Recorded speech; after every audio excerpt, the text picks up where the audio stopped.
ओम शांति। 6 अप्रैल 2023 बाबा के आज के महावाक्य हैं। बाबा समझाते, मीठे बच्चे, ऐसी कोई गफलत मत करो जिससे माया को थप्पड़ लगाने का चांस मिले। अगर श्रीमत पर नहीं चलेंगे तो माया थप्पड़ मार मुंह फेर देगी। बाबा कहते ऐसी कोई गफलत ही हम नहीं करें, कोई भी श्रीमत का उल्लंघन हम नहीं करें जो फिर माया को चांस मिले, हमें थप्पड़ लगाने का, अर्थात हमारी अवस्था को नीचे गिराने का। प्रश्न है, सूर्यवंशी राजधानी में एयर कंडीशन टिकट लेने का आधार क्या है, वे किन्हें प्राप्त होती है? बाबा समझाते, सूर्यवंशी राजधानी में एयर कंडीशन टिकट लेने के लिए हर कदम श्रीमत पर चलना पड़े, अपना सब कुछ बाप पर अर्पण करना पड़े। जो पूरे अर्पण होते हैं वही साहूकार बनते हैं। सूर्यवंशी राजधानी है ही एयर कंडीशन। तुम्हारी एम ऑब्जेक्ट ही है सूर्यवंशी पद प्राप्त करना, बाकी नंबरवार पद तो है ही। गीत है, वे बड़ा खुश नसीब है। ओम शांति। इस गीत के अर्थ को तुम ब्राह्मण कुलभूषण बच्चे ही जानते हो। अभी तुम बच्चे हो ब्राह्मण संप्रदाय, फिर दैवी संप्रदाय बनेंगे। बच्चों को बाप बैठ समझाते हैं, जबकि बेहद का बाप सन्मुख है और उससे बेहद का वर्षा मिल रहा है। बाकी और क्या चाहिए? भक्ति मार्ग में कब से चलता है ये भी कोई को पता नहीं है। भक्ति मार्ग वाले भगत भगवान को अथवा ब्राइड ग्रूम को याद करती हैं, परंतु वंडर ये है बाप को जानते नहीं, याद करते रहते हैं। लेकिन बाबा कहते वंडरफुल बात तो ये है कि जानते नहीं और जानने बिना ही याद करते रहते हैं। ऐसा कब देखा? सजनी साजन को नहीं जाने तो याद कर कैसे सके? भगवान तो सबका बाप ठहरा। बच्चे बाप को याद करते हैं, परंतु पहचान बिगर याद करना सब व्यर्थ है। इसलिए याद करने से कोई फ़ायदा नहीं निकलता। याद करते करते कोई भी उस एम ऑब्जेक्ट को पाते नहीं। भगवान कौन है, उससे क्या मिलेगा, कुछ भी नहीं जानते। इतने सब धर्म हैं, क्राइस्ट, बौद्ध आदि प्रेस्प्रेटर अथवा धर्म स्थापन करने वालों को उनके फॉलोअर्स याद करते हैं, परंतु उनको याद करने से हमको क्या मिलना है कुछ भी पता नहीं है। इससे तो जिस्मानी पढ़ाई अच्छी है, एम ऑब्जेक्ट तो बुद्धि में रहती है ना। बाप से क्या मिलता है, टीचर से क्या मिलता है, वे समझ सकते हैं। गुरु से क्या मिलता है ये कोई को भी नहीं समझ सकते। अब तुम बच्चों को निश्चय हुआ है कि हम बाप के बने हैं। बाबा हमको 5000 वर्ष पहले मुआफिक आ करके स्वर्ग का मालिक बनाते हैं अथवा शांति धाम का मालिक बनाते हैं। बाप कहते हैं, लाडले बच्चों, तुम मुझसे अपना वर्षा लेंगे ना? सब कहते हैं, हाँ बाबा, क्यों नहीं लेंगे। अच्छा, चंद्रवंशी रामपद पाने में राजी होंगे? तुमको क्या चाहिए? बाप सौगात ले आए हैं। तुम सूर्यवंशी लक्ष्मी को वरेंगे या चंद्रवंशी सीता को? श्री राम के पुजारी श्री कृष्ण का नाम सुनना नहीं चाहते हैं। श्री राम को त्रेता में, श्री कृष्ण को द्वापर में ले गए हैं। वे समझते हैं राम बड़ा है। ये उन्हों का आपस में झगड़ा हो जाता है, जैसे छोटे बच्चों का झगड़ा होता है ना। बाप बैठ समझाते हैं हूबहू, जैसे कल्प पहले समझाया था फिर से समझा रहे हैं। तुम फिर से आकर वर्षा ले रहे हो। तुम्हारी एम ऑब्जेक्ट है ही बेहद का वर्षा लेने की। वे है सूर्यवंश राज्य पद। सेकंड ग्रेड है चंद्रवंशी। जैसे एयर कंडीशन से ऊंच तो कुछ होता नहीं है। Air condition first class second class होता है ना, तो सतयुग की पूरी राजधानी एयर कंडीशन समझो, फिर है फर्स्ट क्लास। तो बाप कहते हैं तुम एयर कंडीशन का सूर्यवंशी राज्य लेंगे, व चंद्रवंशी फर्स्ट क्लास का, उससे भी कम तो फिर सेकंड क्लास में नंबरवार वारिस बनो। फिर तुम पीछे पीछे आकर राज्य पाएंगे, नहीं तो थर्ड क्लास प्रजा। फिर उनमें भी टिकट रिजर्व होती है, first class reserve, second class reserve. नंबरवार दर्जे तो होते हैं ना, सुख तो वहाँ है ही, लेकिन बाबा कहते दर्जों में तो नंबरवार है। क्या नंबर 1 में राजधानी में ऊंच पद पाना, राज्य अधिकारी बनना, क्या फिर आधा कल्प, आधा युग कहें, एक युग कहें, आधा सतयुग बीत जाए तब आए, फिर वो भी बीत जाए त्रेता में आए, या फिर बाबा कहते प्रजा में आए थर्ड क्लास। प्रजा में भी बाबा कहते अलग अलग मर्तबे होंगे, स्टेटस अलग अलग होगा प्रजा का भी। तो बाबा कहते किस क्लास में आना है, अर्थात कब आना है, सतयुगादि में आना है, मध्य में आना है, अंत में आना है, त्रेता में आना है, किस पदवी पर आना है, सब अभी के पुरुषार्थ पर डिपेंड करता है। बाकी कंपार्टमेंट तो अलग अलग है। साहूकार आदमी टिकट लेंगे एयर कंडीशन की। तुम्हारे में साहूकार कौन बनते हैं? जो सब कुछ बाप को दे देते, जो यहाँ सब कुछ बाप हवाले कर ट्रस्टी हो, सच में ट्रस्टी हो, कहने मात्र नहीं, सब कुछ तेरा तेरा तेरा बाप के हवाले कर अर्पण कर रहते हैं। बाबा कहते वही वहाँ जाकर एयर कंडीशन की टिकट साहूकार बनते, ऊंच पद पाते हैं। बाबा ये सब कुछ आपका है। भारत में ही महिमा गाई हुई है, सौदागर, रत्नागर, जादूगर, ये महिमा है बाप की, ना कि श्री कृष्ण की। श्री कृष्ण ने तो वर्षा लिया, सतयुग में प्रालब्ध पाई, वे भी बाप का बना, प्रालब्ध कहीं से तो पाई होगी ना। लक्ष्मी नारायण सतयुग में प्रालब्ध भोगते हैं। अब तुम बच्चे अच्छी रीति जानते हो, ज़रूर उन्होंने पास्ट में प्रालब्ध बनाई होगी ना। भारत की महिमा बहुत है, भारत जितना ऊंच देश कोई हो ही नहीं सकता। भारत ही परमपिता परमात्मा का बर्थ प्लेस है। ये राज कोई की बुद्धि में नहीं बैठता, परमात्मा ही सभी को सुख शांति देते हैं आधा कल्प के लिए।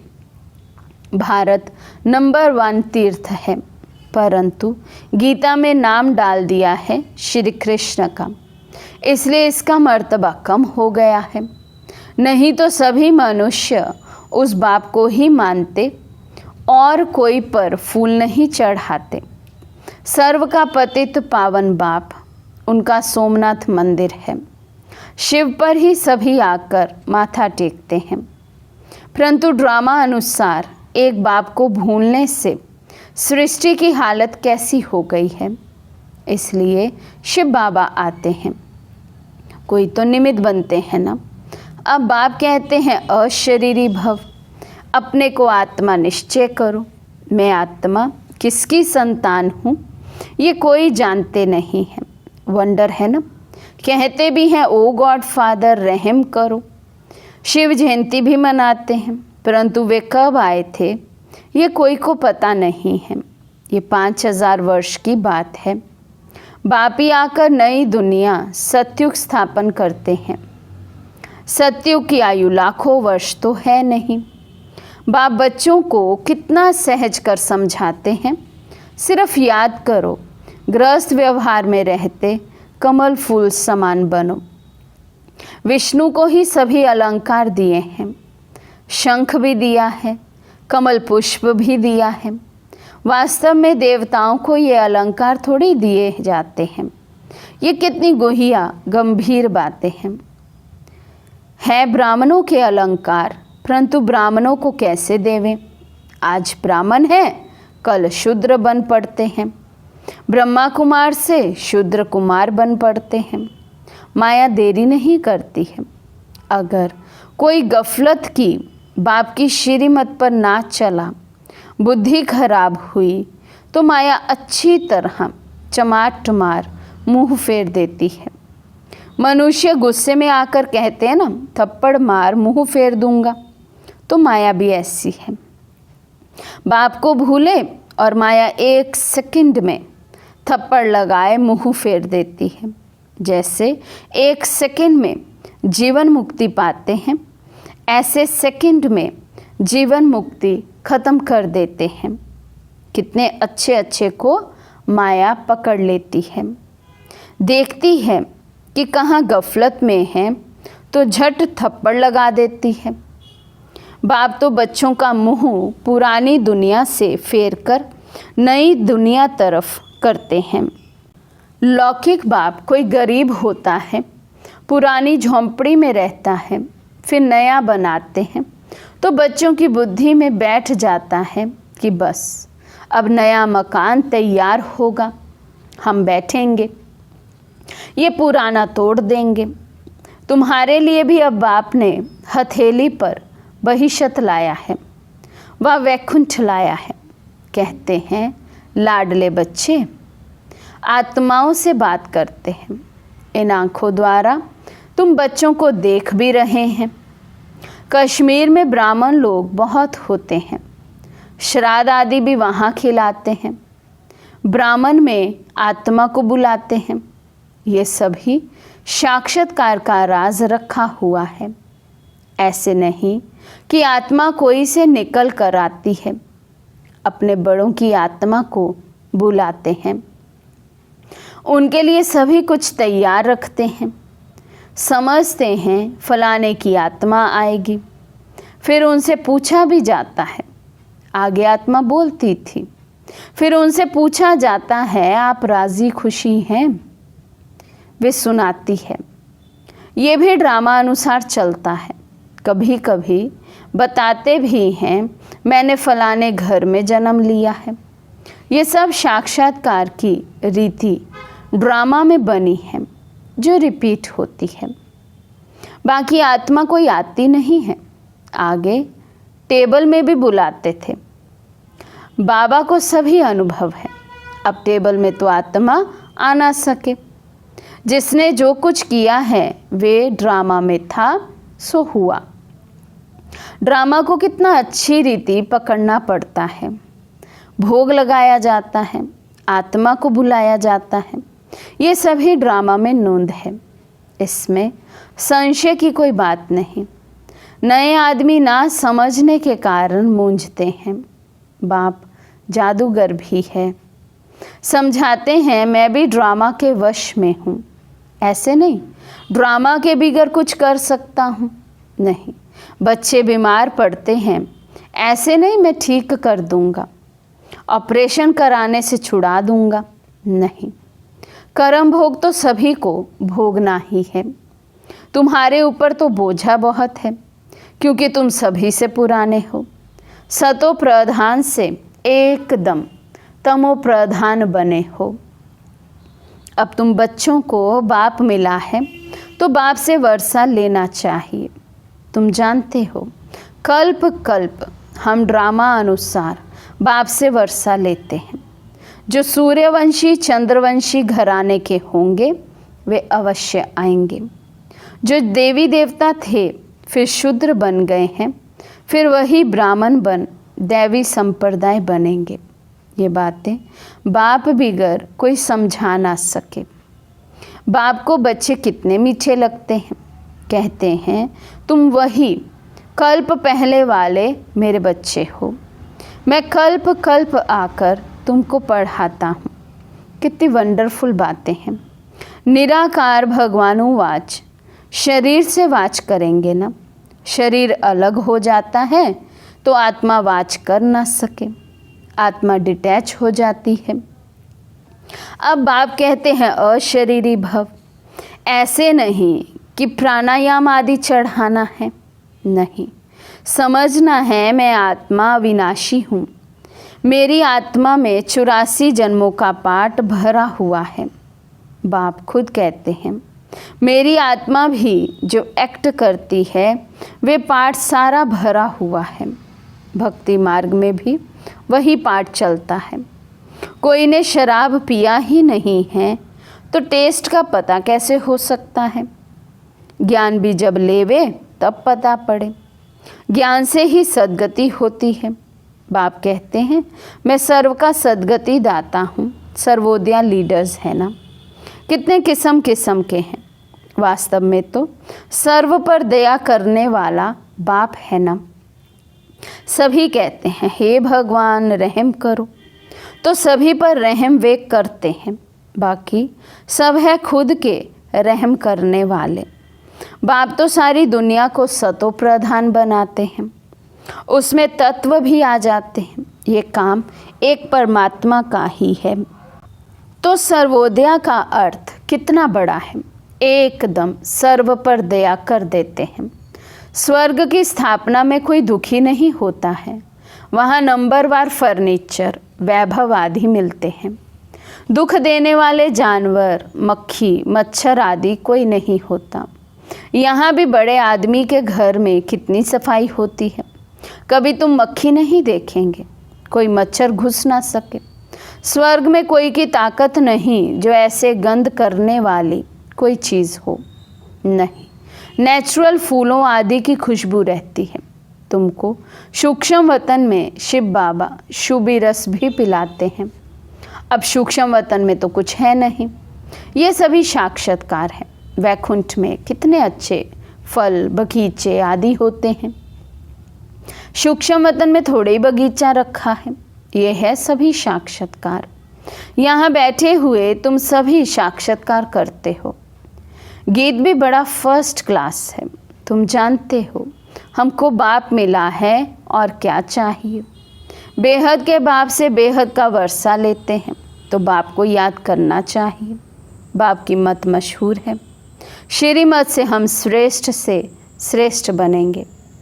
सन्यासी कहते हैं ये कागविष्टा समान सुख है, परंतु उन्हों को ये पता नहीं है कि सतयुग में सदैव सुख था। छोटेपन में ये राधे कृष्ण हैं, इनके चरित्र आदि कुछ है नहीं। स्वर्ग के बच्चे होते ही अच्छे हैं, भल करके मुरली से डांस आदि करते होंगे, बाकी ज्ञान नहीं सुनाते। श्री कृष्ण को मुरली दी है तब भला सरस्वती कहाँ गई। सरस्वती को तो सितार देते हैं, तो बड़ी वे ठहरी ना। ये सब है भक्ति मार्ग, गुड़ियों का खेल। देवी देवताओं की मूर्ति बनाकर पूजा आदि करके फिर डुबो देते हैं। इस पर तुम्हारा एक गीत भी बना हुआ है। इसको कहा जाता है ब्लाइंड फेथ। अच्छा, मीठे मीठे सिके लदे बच्चों प्रति माता पिता बाप दादा का याद प्यार और गुड मॉर्निंग। रूहानी बाप की रूहानी बच्चों को नमस्ते। हम रूहानी बच्चों की रूहानी बाप दादा को दिल व जान सिकवा प्रेम से नमस्ते नमस्ते नमस्ते जी। धारणा के लिए मुख्य सार। फर्स्ट पॉइंट, हर एक इस ड्रामा के वश है। इस ड्रामा की किसी भी सीन को देखते संशय नहीं उठाना है। ड्रामा के हर राज को अच्छी रीति समझकर अडोल रहना है। सेकंड पॉइंट, अपने को अविनाशी आत्मा समझ इस शरीर से डिटैच हो अशरीरी बनने का अभ्यास करना है। आज का वरदान है, करावनहार की स्मृति द्वारा बड़े से बड़े कार्य को सहज करने वाले निमित्त करणहार भव। करावनहार की स्मृति द्वारा बड़े से बड़े कार्य को सहज करने वाले निमित्त करणहार भव। बाप दादा स्थापना का बड़े से बड़ा कार्य स्वयं करावनहार बन निमित्त करणहार बच्चों द्वारा करा रहे हैं। करण करावनहार इस शब्द में बाप और बच्चे दोनों कंबाइंड है। हाथ बच्चों का और काम बाप का। हाथ बढ़ाने का गोल्डन चांस बच्चों को ही मिला है, लेकिन अनुभव यही करते हो कि कराने वाला करा रहा है, निमित्त बनाए चला रहा है। हर कर्म में करावनहार के रूप में साथी है। स्लोगन है, ज्ञानी तो आत्मा वे हैं जो अर्जी डालने के बजाय सदा राजी रहे। ज्ञानी तो आत्मा वे हैं जो अर्जी डालने के बजाय सदा राजी रहे। अच्छा, ओम शांति।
शांति।